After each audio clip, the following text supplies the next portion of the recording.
കൃഷ്ണ, സത്യത്തിൽ നീ ആരാണ്? എങ്ങനെ ഞങ്ങളുടെയൊക്കെ ഉള്ളിൽ ഇത്ര സ്വാധീനമുണ്ടാക്കാൻ നിനക്ക് കഴിയുന്നു?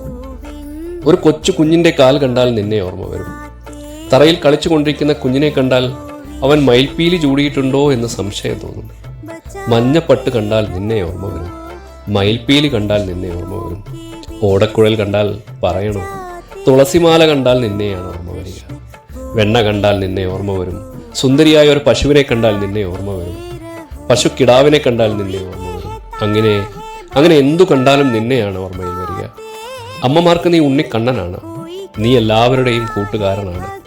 നീ കാമുകനാണ്, ഭർത്താവാണ്, എല്ലാവരെയും കാത്തുരക്ഷിക്കുന്ന ഭഗവാനാണ്. നീ ഒരിക്കലും ആയുധമെടുത്തില്ല. എന്നാൽ എല്ലാറ്റിൻ്റെയും പിന്നിലെ ബുദ്ധി നീയായിരുന്നു. നീ യോദ്ധാവായിരുന്നില്ല. എന്നാൽ യോദ്ധാവിന് വഴി കാണിച്ചു കൊടുത്തത് നീ ആയിരുന്നു.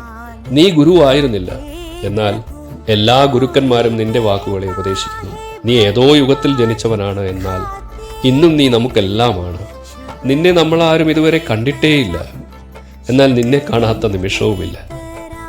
ഭഗവാൻ ശ്രീകൃഷ്ണനില്ലാത്ത ഈ ലോകത്തെക്കുറിച്ച് എപ്പോഴെങ്കിലും ആലോചിച്ചിട്ടുണ്ടോ? അമ്മമാർ മക്കളെ എന്ത് വിളിക്കുമായിരുന്നു? കവികൾ എന്ത് എഴുതുമായിരുന്നു? പാട്ടുകാർ എന്ത് പാടുമായിരുന്നു? നർത്തകർ എന്താടുമായിരുന്നു? സംഗീതം അരോചകമായേനെ, സാഹിത്യം അപൂർണമായേനെ. ശ്രീകൃഷ്ണൻ ഇല്ലായിരുന്നുവെങ്കിൽ ഇന്നു കാണുന്ന ഒട്ടുമിക്ക കലകളും ഉണ്ടാവുകയേയില്ലായിരുന്നു. ഓടക്കുഴൽ ഇന്നത്തെ പോലെ രസമുള്ളതാകില്ലായിരുന്നു. മയിൽപ്പീലി കാണാൻ ഒരു രസവും ഉണ്ടാകില്ലായിരുന്നു. വിഷമം വരുമ്പോൾ, സന്തോഷം വരുമ്പോൾ എൻ്റെ കണ്ണാ എന്ന് വിളിക്കാൻ ആ പേരില്ലായിരുന്നുവെങ്കിൽ എന്തിന് പ്രണയത്തിനു പോലും ഇത്ര മധുരമുണ്ടാകില്ലായിരുന്നു. പരിത്രാണായ സാധൂനാം വിനാശായ ചതുഷ്കൃതാം ധർമ്മ സംസ്ഥാപനാർത്ഥായ സംഭവാമി യുഗേ യുഗേ. സത്യമാണ് കൃഷ്ണ. എൻ്റെ മനസ്സിൽ എന്തെങ്കിലും ദുഷ്ടചിന്ത വരുമ്പോൾ, എന്തെങ്കിലും തെറ്റായ കാര്യങ്ങൾ ചെയ്യാൻ തോന്നുമ്പോൾ നീ മനസ്സിൽ വന്ന് പറയും വേണ്ട എന്ന്.